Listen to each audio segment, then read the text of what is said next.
Il faut que tu prophétises encore sur un grand nombre de peuples, et de nations, et de langues, et de rois. Apocalypse 10, verset 11. Telle est la mission que nous avons accepté de remplir jusqu'à ce que la terre soit éclairée de la gloire de Dieu.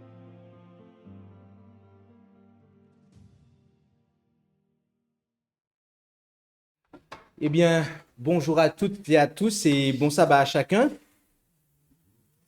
J'espère que vous allez bien et nous sommes heureux que de pouvoir, pour moi c'est bon, nous sommes heureux de pouvoir être ensemble pour ce séminaire qui a pour thème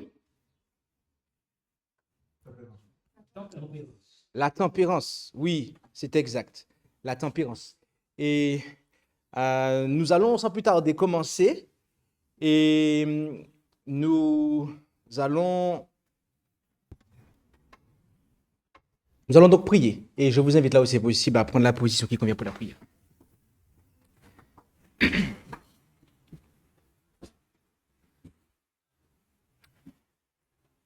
Notre Dieu, notre Père céleste, alors que nous allons une fois de plus ouvrir ta sainte parole pour la lire, l'étudier et la méditer, que tu puisses bénir ce moment, qu'il soit pour notre instruction, notre édification et notre salut. Au nom de Jésus, ton Fils, nous t'en prions. Amen.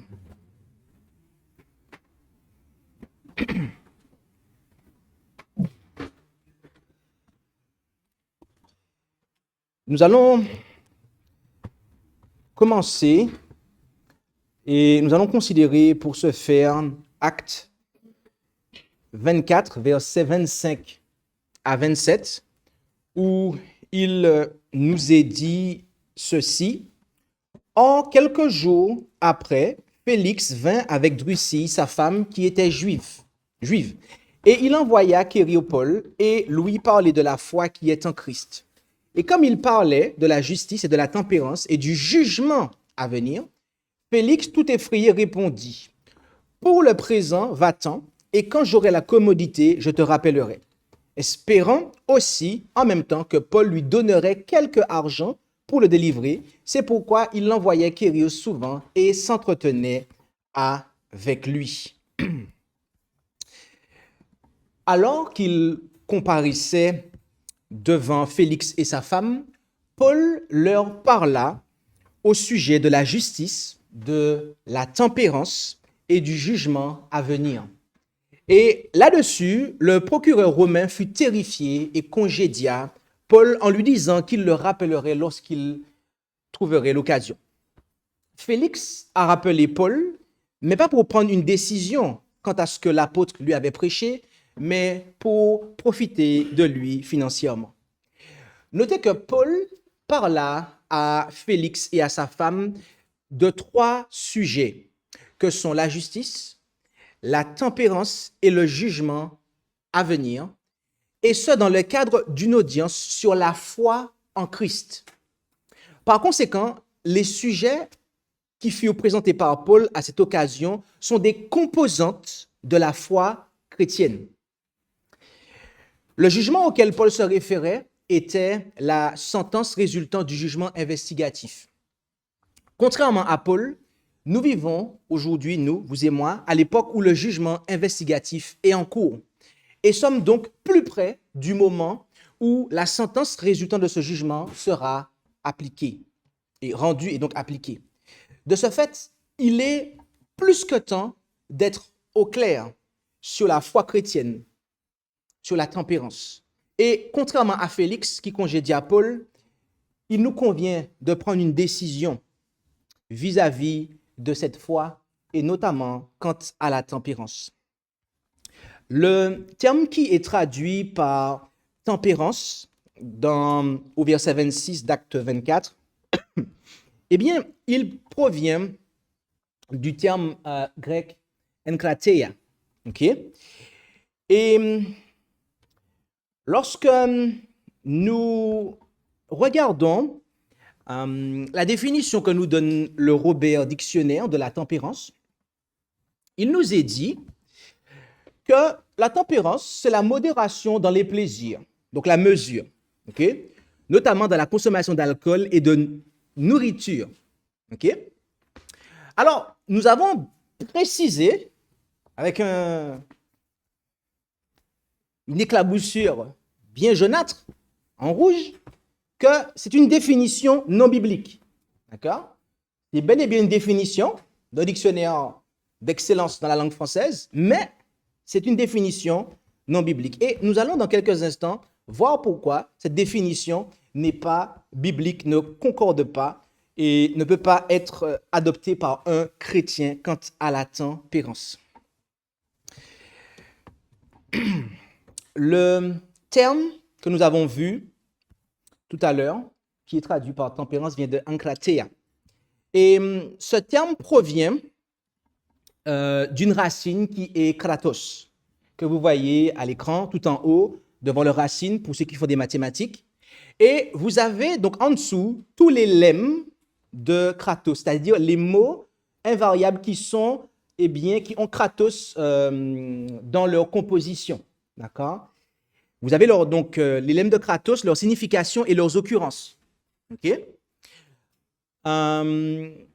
Notez cela. D'accord? Kratos signifie puissance, force.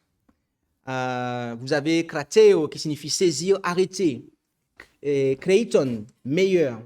Kratos, donc puissance, pouvoir. Kratos aussi est un lemme. Pantokrator, tout-puissant, omnipotent.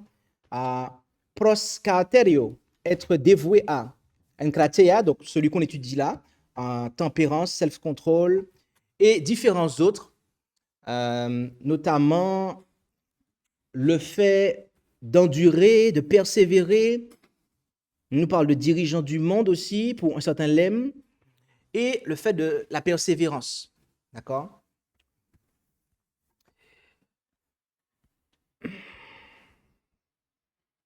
L'étude de l'ensemble de ces textes est essentielle, notamment ceux qui sont traduits à partir des lemmes que nous avons soulignés en jaune. Eh bien, cela est essentiel pour établir l'importance ainsi que la définition biblique de la tempérance. Et pour établir la définition biblique de la tempérance, nous devons déterminer d'abord quelle est sa portée.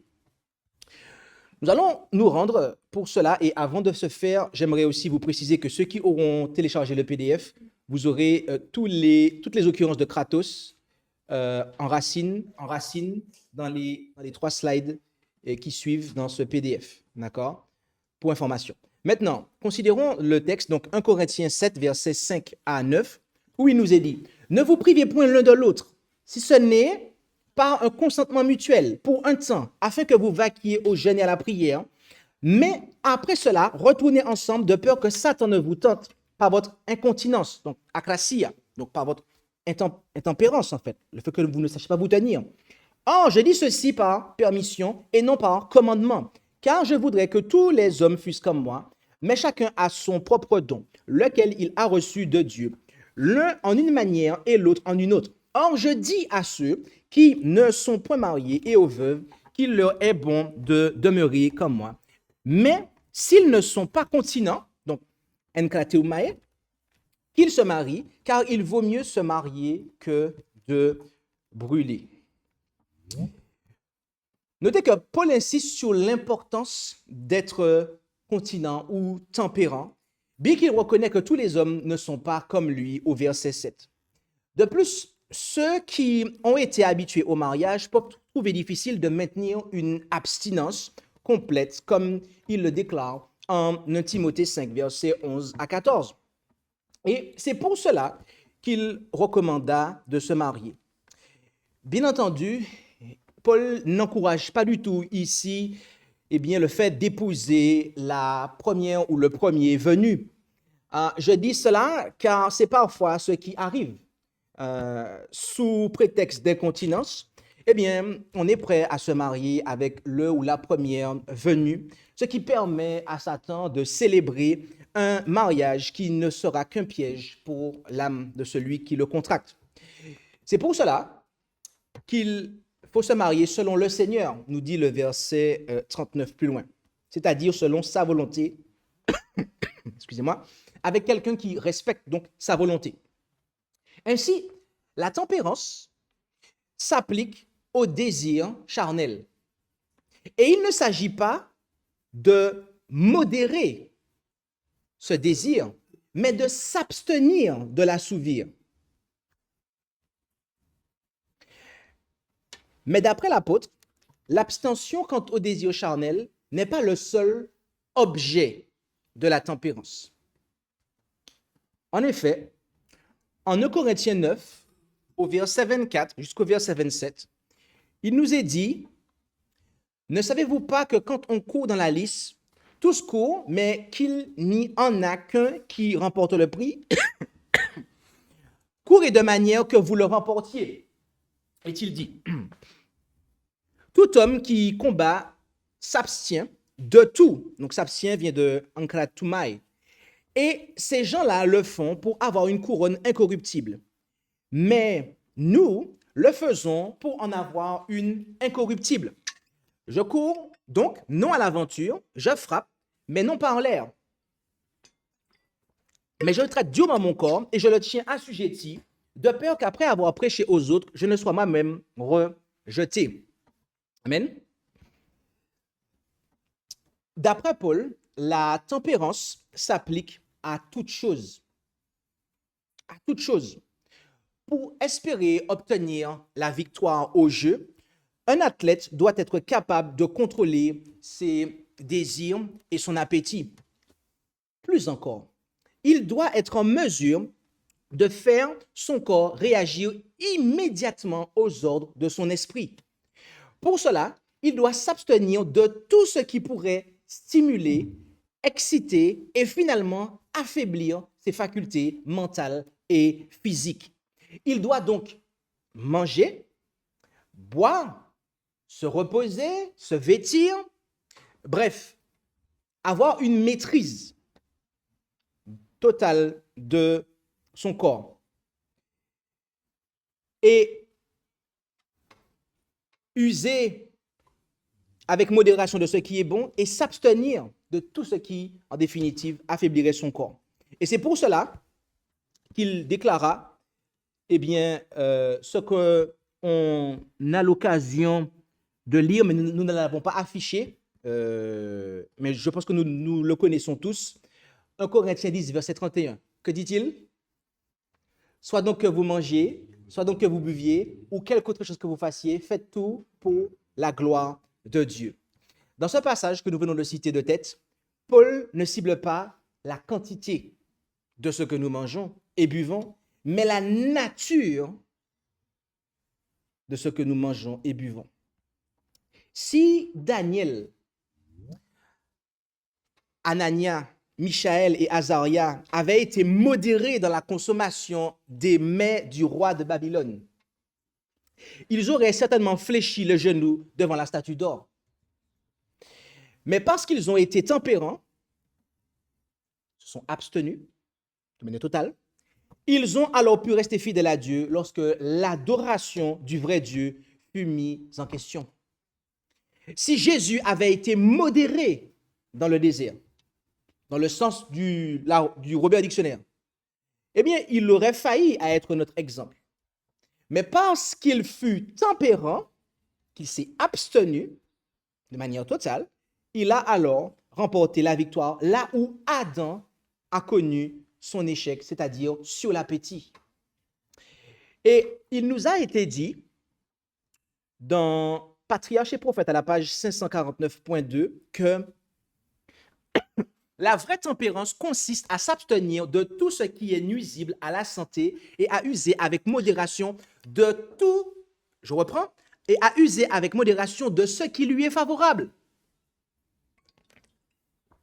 Peu de personnes se rendent bien compte des rapports intimes qui existent entre leur régime alimentaire et leur santé, leur caractère, leur utilité dans ce monde et leur désir et leur destinée, éternelle.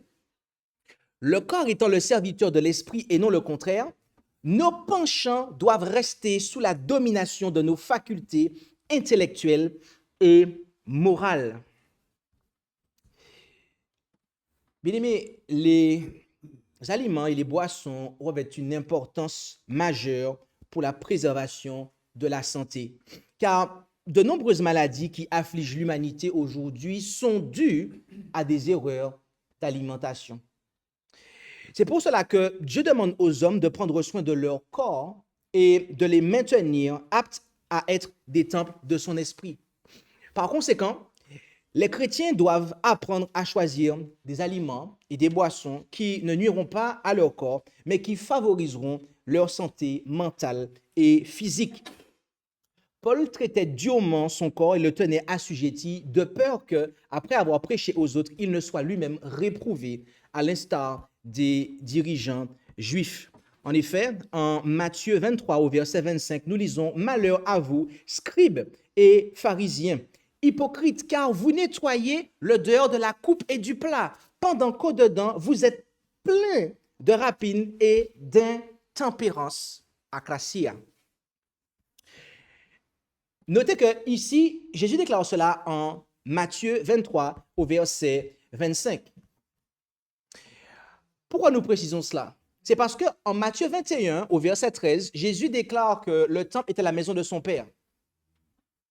Ici, au chapitre 23 verset 25, il les accuse d'être pleins d'intempérance. Et au verset 38 du même chapitre, il va leur dire, votre maison vous sera laissée déserte. Vous avez compris ce que nous avons voulu établir ici? Bien-aimés, ce que nous avons voulu établir par là, c'est que l'intempérance fut l'une des raisons qui conduisit les dirigeants juifs à s'égarer et à égarer le peuple au point d'être finalement rejetés et détruits ensemble lors de la désolation de Jérusalem. Donc ce n'est pas une petite chose au sein d'un peuple.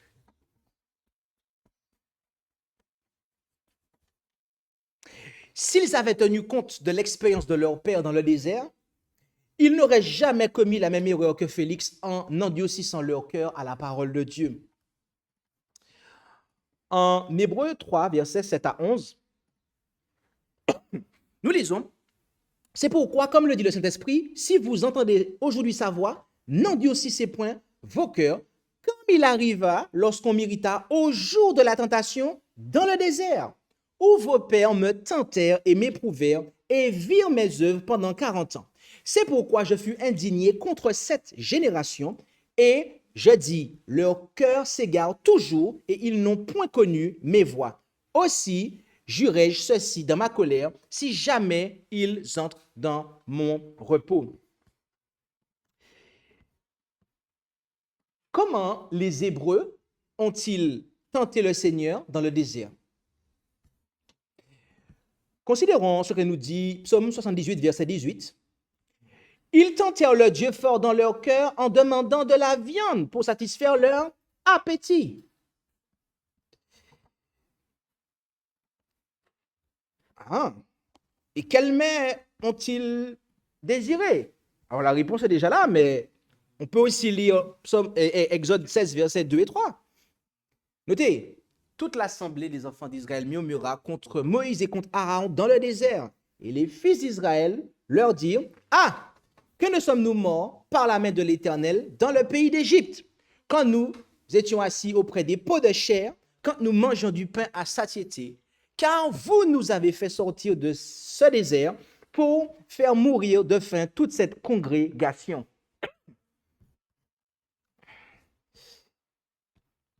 J'aimerais savoir maintenant, qu'est-ce qui les conduisit à agir ainsi, ces enfants d'Israël? Lorsque nous lisons le psaume 78, verset 56, il nous est dit, « Mais ils ont tenté et irrité le Dieu souverain et n'ont point gardé ses témoignages. » Ils n'ont point gardé ses témoignages. C'est le rejet des témoignages qui ont conduit les Hébreux à se complaire dans la consommation de mets selon leurs désirs et à ne pas entrer dans la Canaan terrestre. Et c'est encore le rejet des témoignages qui conduira les adventistes du 7e jour à se complaire dans la consommation de mets selon leurs désirs et à ne pas entrer dans la Canaan céleste. Il nous a été dit ceci dans Conseil sur la nutrition et les aliments, page 454.3. Parmi ceux qui attendent le retour du Seigneur, l'usage de la viande sera délaissé. La viande cessera de faire partie de leur régime. Nous ne devrions pas perdre de vue ce but et nous devrions nous efforcer d'y atteindre. Je ne crois pas qu'en faisant usage de viande, nous agissions conformément à la lumière que Dieu a jugé à propos de faire briller sur notre sentier. Tous ceux qui, d'une manière ou d'une autre, travaillent dans nos institutions médicales devraient s'habituer à se nourrir uniquement de fruits, de céréales et de légumes. Si dans ces choses, nous nous inspirons de bons principes, si en tant que chrétiens et réformateurs, nous éduquons notre goût et conformons notre régime alimentaire aux directions divines, nous exercerons sur notre entourage une influence qui sera agréable à Dieu, dit-elle. Ailleurs, il est dit, page 455.1, toujours le même ouvrage, le but principal de l'homme n'est pas de satisfaire son appétit. Il y a des besoins physiques qu'il faut considérer. Mais est-ce une raison pour que l'homme se laisse gouverner par l'appétit? Ceux qui recherchent la sainteté et la pureté afin d'être introduits un jour dans la société des anges du ciel, continueront-ils à ôter la vie des créatures de Dieu pour se délecter de leur chair? D'après ce que Dieu m'a révélé, cet état de choses doit changer, car le peuple particulier de Dieu doit pratiquer la tempérance en toutes choses. Ailleurs, le même livre, page 455, paragraphe 2, cette fois-ci, tous ceux qui ont compris les dangers de l'usage de la viande, du thé, du café, ainsi que d'aliments trop riches ou préparés d'une mauvaise manière, et qui sont décidés à contracter une alliance avec Dieu par le sacrifice, banniront de leur régime tout ce qu'ils savent être anti-hygiénique. Dieu exige que les appétits soient purifiés et que l'on renonce à tout ce qui peut nuire à la santé. C'est ainsi que nous pourrons être à ses yeux un peuple parfait. Dans le même livre, même page, paragraphe suivant, paragraphe 3, c'est pour son bien que le Seigneur conseille à l'Église du reste d'écarter l'usage de la viande, du thé, du café et d'autres aliments malsains. Il y en a qui sont tristes quand ils apprennent que Dieu attend ça de son peuple en ce temps de la fin. Il y en a qui pensent que c'est des privations d'un père mal aimant. Mais c'est pour notre bien. Il existe une foule d'autres choses qui sont à la fois appétissantes et saines et qui nous permettent d'être nourris. Et c'est vrai, lorsque nous regardons le caractère luxuriant de la végétation, eh bien, nous avons un menu beaucoup plus conséquent que la chair des animaux.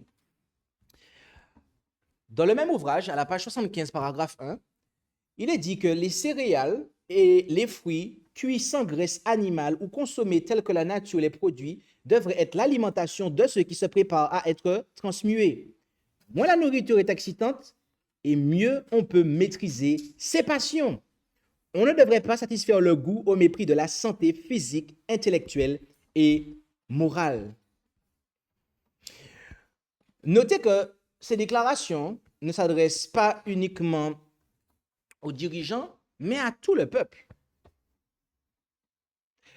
Si les dirigeants sont tempérants, le peuple le sera également. C'est pour cela que la tempérance est l'une des caractéristiques d'un surveillant d'église, d'un responsable. En effet, en Tite 1, versets 7 et 8, car il faut que l'évêque soit irrépréhensible comme étant l'économe de Dieu, qu'il ne soit point attaché à son sens, ni colère, ni adonné au vin, ni violent, ni porté au gain déshonnête, mais qu'il exerce l'hospitalité, qu'il aime les gens de bien, qu'il soit sage, juste, saint, tempérant, en krates. Autrement dit. L'intempérance d'un prédicateur de l'évangile est une chose si grave aux yeux de Dieu qu'il ne devrait pas être soutenu par la dîme du Seigneur lorsque cette intempérance est dans l'irrespect de la réforme sanitaire. En effet, En CNA 484.3, nous lisons: ne devrions-nous pas nous déclarer nettement contre la satisfaction des appétits?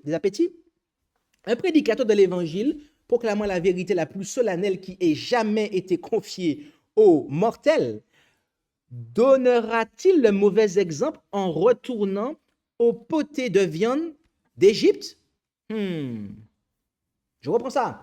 Un prédicateur de l'Évangile, proclamant la vérité la plus solennelle qui ait jamais été confiée aux mortels, donnera-t-il le mauvais exemple en retournant au poté de viande d'Égypte?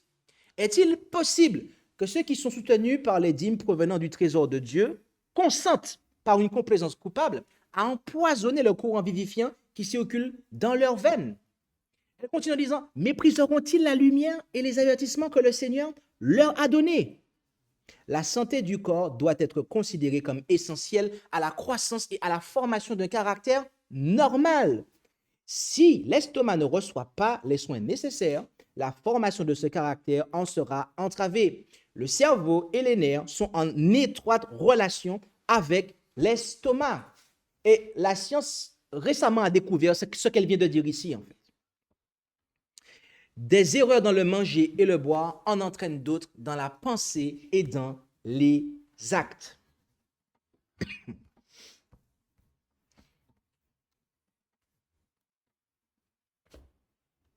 Ceux qui ne versent pas leur dîme dans le trésor du Seigneur sont généralement également aussi intempérants. Oui. Et à en croire le témoignage de Jésus, l'intempérance est l'une des caractéristiques. L'intempérance est l'une des caractéristiques de ceux qui sont infidèles dans le versement de la dîme et des offrandes. En effet, dans l'ouvrage Tempérance, à la page 52, paragraphe 2, d'énormes sommes sont dépensées chaque année pour satisfaire ce penchant, alors que des âmes périssent faute de la parole de Dieu. De prétendus chrétiens dérobent Dieu dans leurs dîmes et dans leurs offrandes, tandis qu'ils offrent sur l'autel de leur passion destructrice pour le tabac, donc là c'est l'exemple qu'elle donne, plus qu'ils ne donnent pour soulager le pauvre et soutenir la cause de Dieu. Ceux qui ont été réellement sanctifiés vaincront tout désir néfaste. Alors tout l'argent qui était dépensé inutilement sera versé dans le trésor de Dieu. Et les chrétiens montreront le chemin du renoncement, du sacrifice et de la tempérance. Ils seront la lumière du monde. Donc, notez le rapport qui est établi ici. Et pas que là. En effet, dans Message à la jeunesse, page 305.1, après avoir cité Malachie 3.10, elle dit: notre devoir est d'être modéré. Et dans l'original anglais, c'est tempérant en toutes choses. 2 points. Dans le manger, dans le boire, dans le vêtement. Et elle continue dans la phrase suivante: en construisant et en meublant nos maisons.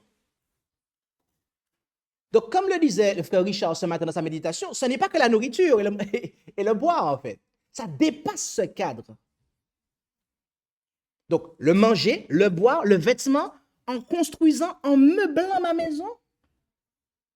Nous devrions nous préoccuper sérieusement de rendre à Dieu ce qui lui appartient, non seulement sous forme de dîme, mais aussi autant que possible sous forme de dons et d'offrandes. Beaucoup de personnes, si elles le voulaient, pourraient s'amasser des trésors dans le ciel en alimentant la maison du trésor du Seigneur avec la dîme qu'il s'est réservée et avec des dons volontaires.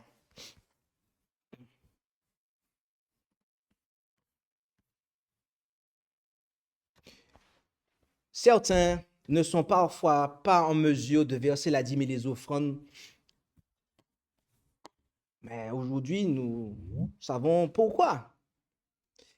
Certains le font en raison d'un crédit à la consommation qu'ils ont contracté. Mais là aussi, nous devons apprendre quelque chose. La Bible nous enseigne 2 principes. Nous devrions vivre selon nos moyens, premièrement. Ça veut dire que mes dépenses doivent être inférieures à mes entrées.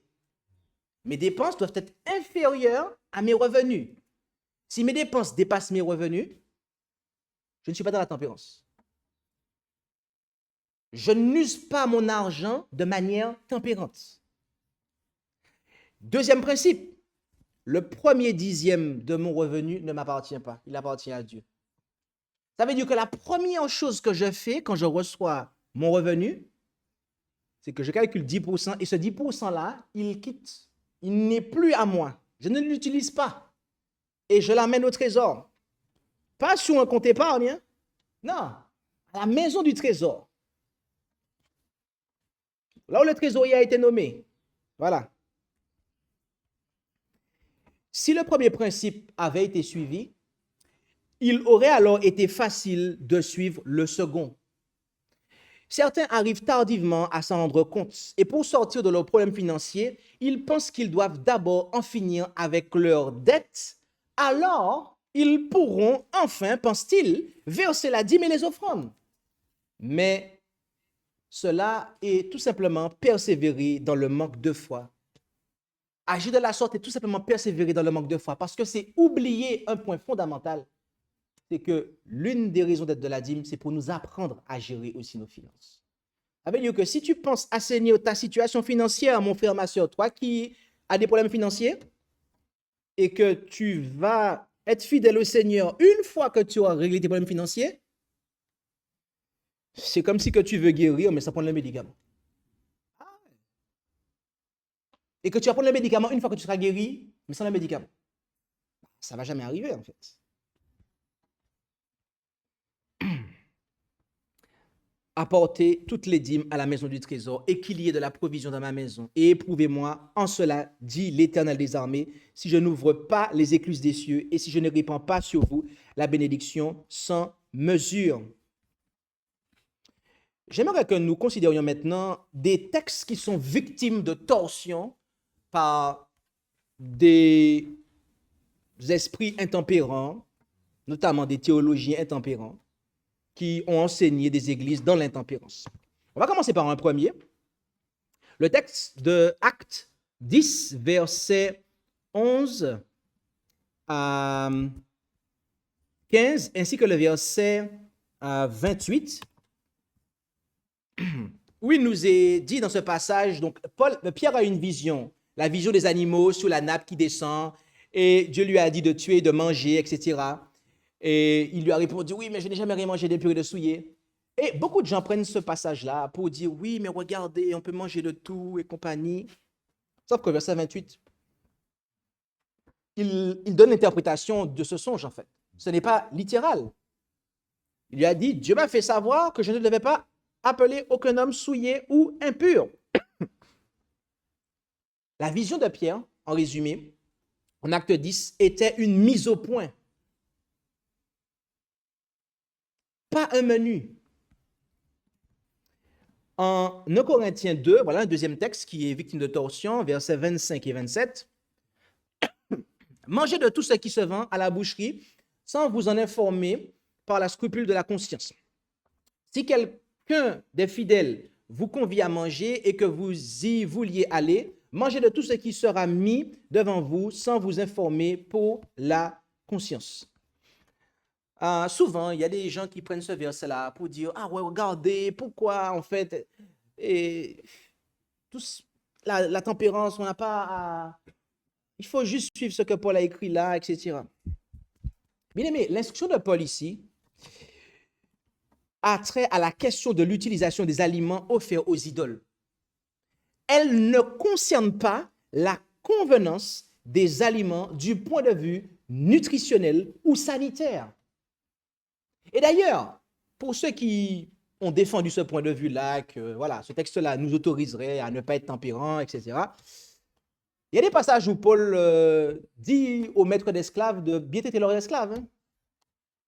Il y a des passages aussi où Paul, en fait, il demande à ce qu'un dirigeant n'ait qu'une seule femme. Pourquoi? Parce qu'à son époque, il y avait la polygamie. Il y avait des membres d'église qui étaient polygames. Des gens qui avaient accepté le Christ, mais qui étaient polygames. Que l'évangile avait trouvé dans la polygamie.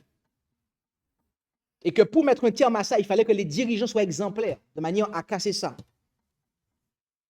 Il y avait des choses qui étaient en transition à l'époque où Paul écrivait, en fait. Donc, si nous voulons prendre ce texte-là et dire que, OK, c'est une norme pour nous aujourd'hui, Dans ce cas, continuons à exhorter les gens qui ont des esclaves à bien les traiter et à ne pas les libérer. Non? Vous ne voulez pas? Il faut rester logique. Cette déclaration ne sanctionne pas l'usage d'aliments interdits ailleurs, tels qu'en Lévitique 11. Le Lévitique 11 est comme la lettre de divorce. Elle fut donnée à cause de la dureté du cœur de l'homme. 1 Timothée 4, verset 3, un troisième texte, défendant de se marier. Donc là, Paul parle de faux docteurs. Et ils vont dire que ces faux docteurs-là, à la fin des temps, ils vont défendre de se marier, commandant de s'abstenir des viandes que Dieu a créées, afin que les fidèles et ceux qui ont connu la vérité en usent avec action de grâce. Il me semble que Frère Josué est venu auprès de moi, je crois, récemment avec ce texte-là, en fait. Et on a regardé le terme grec qui se situe derrière le mot qui ici a été traduit par viande. On se rend compte qu'il signifie simplement aliment, d'accord? Et pas viande, ok? Donc là, c'est une erreur de traduction. Maintenant, j'ai une question à vous poser. La Bible autorise-t-elle le cannibalisme? Je veux dire, ce verset-là autorise-t-il le cannibalisme? Parce que là, il est dit commandant de s'abstenir des viandes, donc de chair, hein, si on est dans la pensée du traducteur. Hein. Ce verset autorise-t-il le cannibalisme? Si vous me dites non, vous devez alors conclure la même chose quant à la consommation de chair animale. Car tel ne fut pas le menu que Dieu déclara être bon pour l'homme à la création, d'après ce qu'on lit en Genèse 1, verset 29. Donc déjà, ce texte-là, c'est plus que confirmé que ce texte est mal traduit, puisqu'on parle de ce que Dieu a créé. Sauf qu'à la création, Dieu n'a pas donné la viande pour aliment à l'homme, en fait. Donc, c'est vraiment faire preuve d'une immaturité théologique que de traduire ça ainsi. Désolé de le dire, mais à un moment, il faut dire les choses franchement, en fait. C'est une immaturité théologique. Cette traduction-là est une immaturité théologique. Je le dis franchement. Osterwald, en traduisant ça, il a été immature théologiquement parlant, en fait.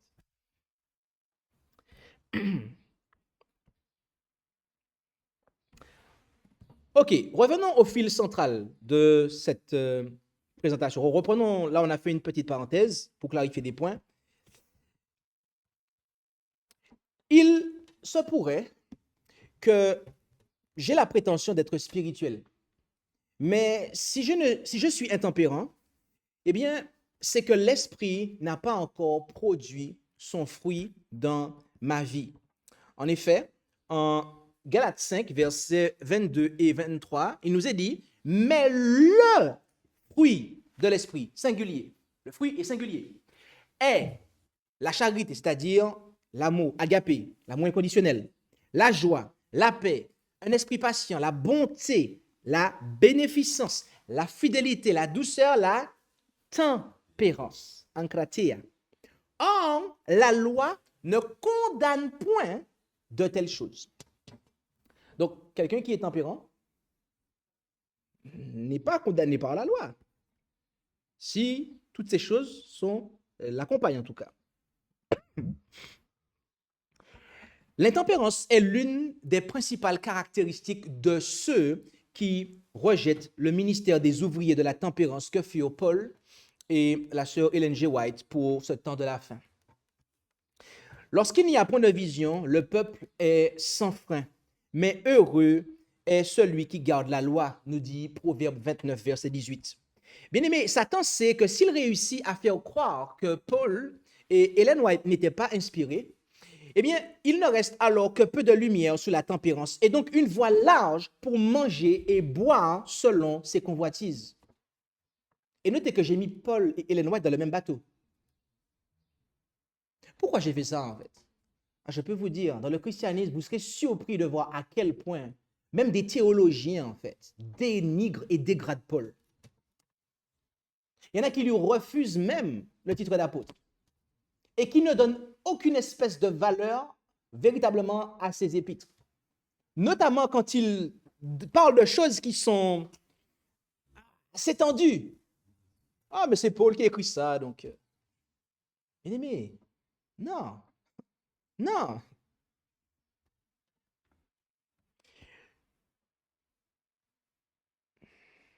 le mot tempérance inclut les excès en tout genre, ou je devrais-je dire, le mot intempérance inclut les excès en tout genre. Il est possible d'être intempérant dans le travail. Et ce, même dans le travail pour le Seigneur. Vous savez ça? Et ce, en ne tenant pas compte des lois de la santé. Lisons un peu ce que nous dit le psaume 127, versets 1 et 2. Si l'Éternel ne bâtit la maison, ceux qui la bâtissent y travaillent en vain. Si l'Éternel ne garde la ville, celui qui la garde, devrais-je dire, fait le guet en vain. C'est en vain que vous vous levez de grand matin, dit la version Martin, 1744, que vous vous couchez tard. Notez bien ça. Voilà ce qui est vain. C'est de se lever tôt le matin, mais que la veille, on s'est couché tard. Dieu dit que ça, c'est vain.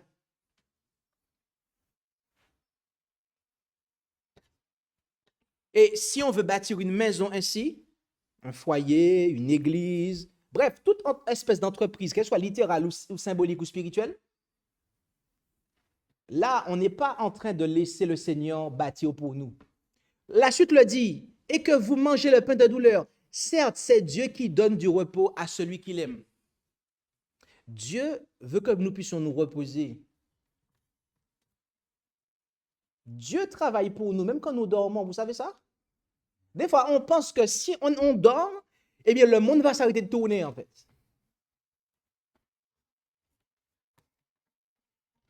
Mais c'est vain. Cela est vain. L'intempérance, comme nous a dit le frère Richard dans sa méditation de ce matin, est un signe des temps. Lorsque l'Esprit de Dieu se retire, c'est-à-dire lorsque les hommes pêchent contre l'Esprit, eh bien, elle devient alors l'une des caractéristiques des hommes qui ont l'apparence de la piété, mais qui en ont renié la force.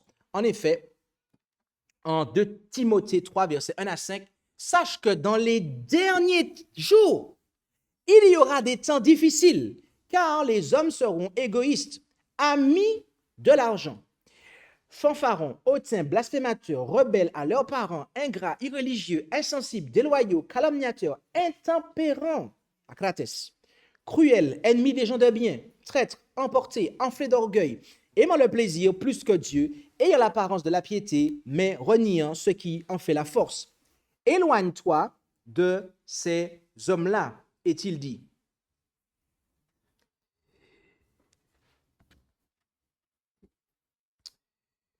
Nous devrions considérer l'intempérance avec sérieux, n'est-ce pas? Car, voyez-vous, lorsque sera promulgué le décret, celui qui est injuste soit encore injuste, et que celui qui est souillé se souille encore, et que celui qui est juste devienne encore plus juste, et que celui qui est saint se sanctifie encore davantage, conformément à ce que nous lisons en Apocalypse 22, verset 11, il sera trop tard pour corriger le caractère qu'une vie égoïste et gouvernée par des impulsions et non par des principes aura forgé. C'est pour cela que nous devons gravir les 8 barreaux de l'échelle de la sanctification, telle que présentée par Pierre dans sa deuxième épître, chapitre 1, verset 3 à 9, où il nous est dit « Puisque sa divine puissance nous a donné tout ce qui appartient à la vie et à la piété par la connaissance de celui qui nous a appelés par sa gloire et par sa vertu, par lesquelles nous sont données les grandes et précieuses promesses, afin que par elles vous soyez faits participants de la nature divine, étant échappés de la corruption qui règne dans le monde par la convoitise. Vous donc, aussi, y donnant tous vos soins, ajoutez la vertu, devrais-je dire, à votre foi. Premier barreau, la foi. À la vertu, la science. Donc, deuxième barreau, c'est la science. À la science, la tempérance. Donc, troisième barreau, la tempérance. À la tempérance, la science. Quatrième barreau. À la patience, la piété. OK? On a le cinquième. à la piété, l'amour fraternel. Et j'ai commis une erreur. Et à l'amour fraternel, la charité. Donc, on a 1, 2, 3, 4, 5, 6, 7, 8. Voilà, j'ai commis une erreur en cours de route. Et la charité ici vient de agapé, qui signifie l'amour inconditionnel. D'accord? Car si ces choses sont en vous et y abondent, elles ne vous laisseront point oisifs ni stériles en la connaissance de notre Seigneur Jésus-Christ. Mais celui en qui ces choses ne se trouvent point est aveugle et ne voit point de loin, ayant oublié la purification de ses anciens péchés, est-il dit.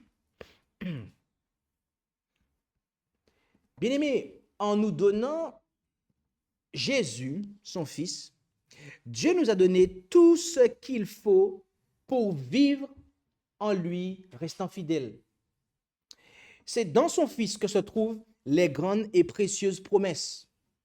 Et en les recevant, nous pouvons sortir de ce monde en abandonnant les désirs mauvais afin d'être unis à lui.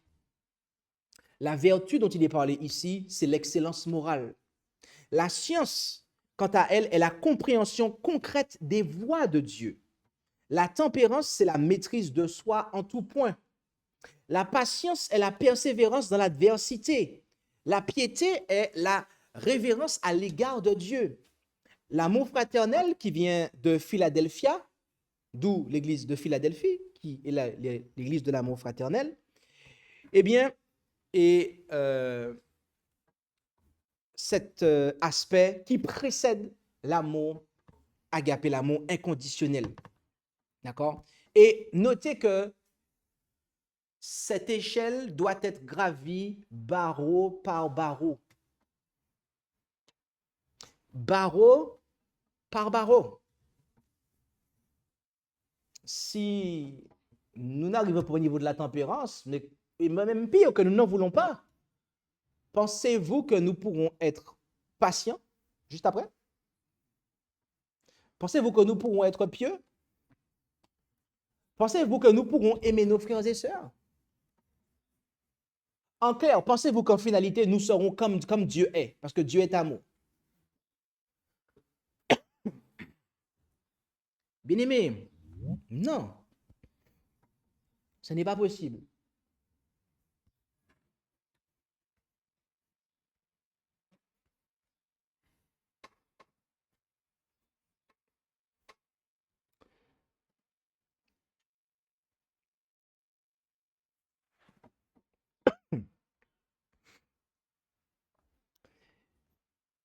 En Hébreux 11, verset 27, il nous est dit, concernant son serviteur Moïse, par la foi, il quitta l'Égypte, n'ayant point craint la fureur du roi, car il demeura ferme, carterero, comme voyant celui qui est invisible. Quand vous prenez d'autres versions que la Martin 1744 que nous affichons ici, ici, on a un mot qui signifie persévérer, d'accord? Continuer, malgré l'opposition.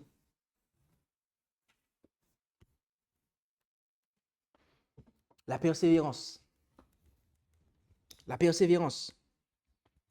Quelle est la cause de cette persévérance? Parce que vous et moi, nous devons être persévérants, n'est-ce pas? Je pense. Ou c'est une option? Obligation, toi tu dis que c'est quoi? Une option? Apocalypse 14, 12 dit quoi? C'est ici la patience, la persévérance des saints. Ce n'est pas une option.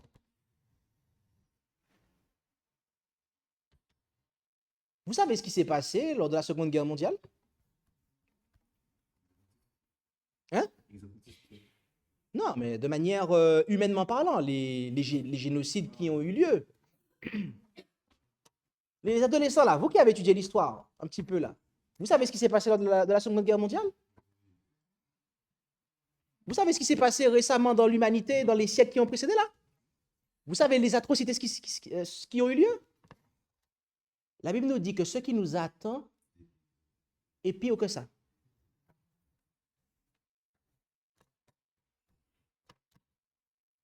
Et pourtant, on nous dit qu'on sera persévérant. Comment c'est possible?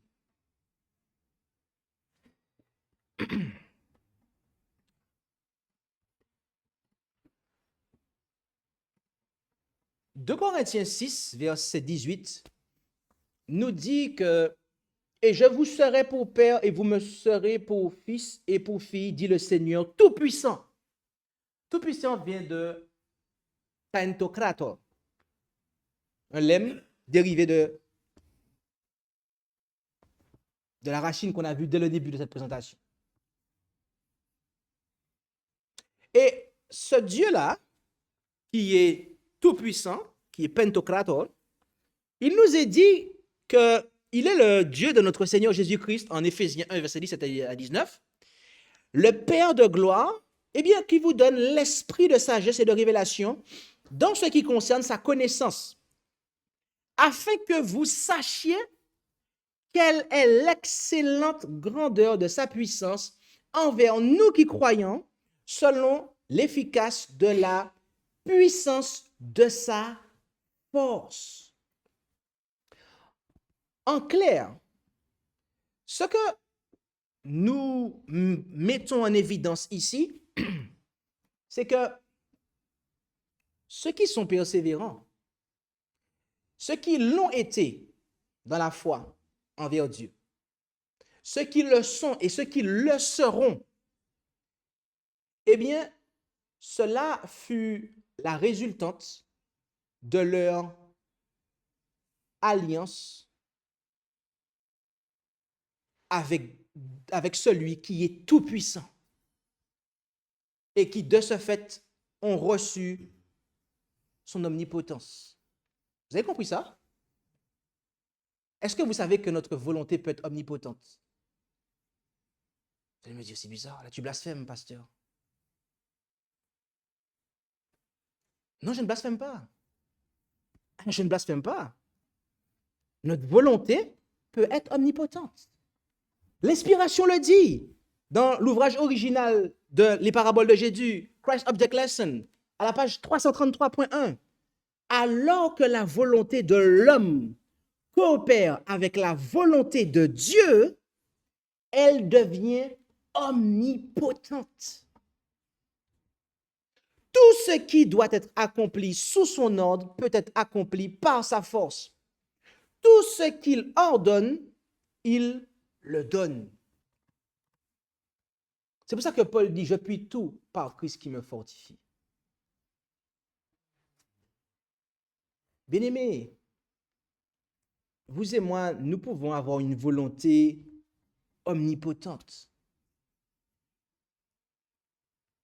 La puissance de Dieu, eh bien, est à notre disposition pour vaincre notre manque de maîtrise de nous-mêmes, quel que soit le domaine, pour vaincre notre intempérance, quel que soit le domaine, que ce soit au niveau du désir sexuel pour certains, que ce soit au niveau alimentaire pour d'autres, au niveau de la boisson, quelques produits que vous aimiez consommer, que ce soit au niveau de la gestion de vos finances, de votre habillement, de la façon dont vous allez, la modestie ou pas avec laquelle vous allez construire votre maison, la meubler, etc. Le vêtement, tout. De faibles que nous sommes, notre volonté peut être omnipotente. Et voyez-vous, Félix appela Paul encore et encore, comme on l'a vu au début de cette présentation. Mais jamais il n'a pris une décision. Il n'a jamais trouvé le moment convenable auquel, pourtant il a dit à Paul, je te rappellerai un moment convenable. Mais quelle sera votre décision aujourd'hui? Allez-vous dire au Seigneur qui vous appelle en cet instant, oui, non, mais ce sera pour un autre temps, quand j'aurai... Et être comme Félix et ne jamais répondre à l'appel? Bien-aimé, la justice, la tempérance et le jugement. La tempérance est un barreau de l'échelle de la sanctification. L'aspect de la justice, eh bien, il y a ces deux aspects. La justice imputée, le pardon des péchés, et la justice impartie, qui est la sanctification. Et sans la sanctification, nous ne verrons pas Dieu. Cela signifie que le jugement nous trouvera en fait trop léger. C'est pour ça que Paul parle à Félix de justice, de tempérance et de jugement. Bien-aimés, voulons-nous de la puissance de Dieu afin de pouvoir vivre la justice du Christ pour, eh bien, passer l'épreuve du jugement? Si c'est le cas, eh bien, je vous invite à prier avec moi.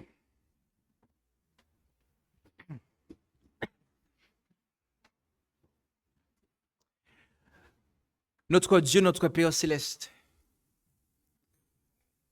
tu es, d'après ce que ta parole nous dit, tout-puissant. Et nous sommes faibles, livrés à nous-mêmes. Mais nous comprenons que si nous unissons notre volonté à la tienne, alors celle-ci sera omnipotente, car tu agiras en nous pour amener à bien ta volonté. Alors, rends-nous tempérants, rends-nous maîtres de nous-mêmes, que ta puissance agisse en nous et que par-dessus tout, nous puissions décider aujourd'hui même de nous abandonner à toi, contrairement à Félix, qui l'a dit mais ne l'a jamais fait. Alors, aide chacun d'entre nous en ce sens. Et nous te le demandons au nom et par les mérites de Jésus. Amen.